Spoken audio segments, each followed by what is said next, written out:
బాబు ఓ ఏంది ఏం చేస్తున్నావు? ఏం సంగతి అసలు? ఉల్లేరుతాను అబ్బాయి. దేనికయ్యో? మిరదాట వేయడానికి. మిరదోట వేద్దామనా? మరి ఎరువు ఏమన్నా తోలిస్తున్నావా లేకపోతే ఎట్లా? ఎరువు తోలిచ్చాలి. ఎరువు తోలిచ్చాలా? మిరదాటికి ఎంత ఇది పొలం? ఎకరం బాతిక, ఎకరం గట్టిగా ఉంటది. ఎకరం బాతుకుంటది.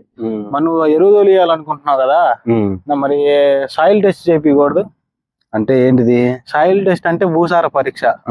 అంటే ఇది ఎకరం బాతికి కదా, మనకి గ్రోమోర్ వాళ్ళు గానీ పరమాండల్ కంపెనీ వాళ్ళు గానీ మనం ఫోన్ చేస్తే వస్తారు మన కాడికి.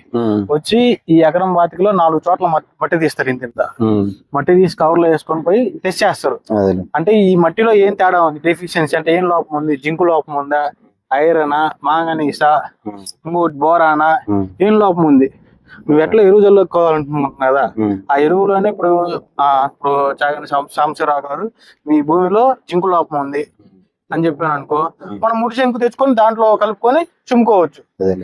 దానివల్ల ఏంది, రేపు పొద్దున నీకు పూత రాలకుండా గానీ, చెట్లు ఎర్రబడకుండా, జింకు లోపం వల్ల చెట్లు ఎర్రగా వస్తాయి, అట్లా ఎర్రగా రాకుండా ఉంటాం గానీ జరిగితే మనకి కొంచెం పంట అనేది అధికంగా పండే అవకాశం ఉంటది.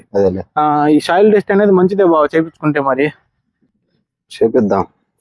మరి అది చేపి మన గ్రోమర్ ఉంది కదా, గ్రోమర్ దగ్గరికి వెళ్ళినా మరి నీ పేరు చదువుతున్నా బాయ్, మాకు సాయిల్ టెస్ట్ చేయాలి, భూసార పరీక్షలు, మరి ఎప్పుడు రమ్మంటారు ఏంటంటే వాళ్ళు మనకి మన దగ్గరకు వచ్చి తీసుకొని వెళ్తారు.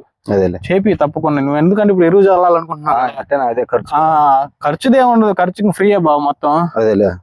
ఎరువు చల్లుతున్నావు కాబట్టి దాంట్లో ఇప్పుడు జింకు లాభం ఉంది అనుకో, జింకు కలుపుకొని చల్లుకుంటావు, లేదా జిప్సం లాభం ఉంది అనుకో, జిప్సం తెచ్చుకొని చల్లుకుంటావు. అది సంగతి.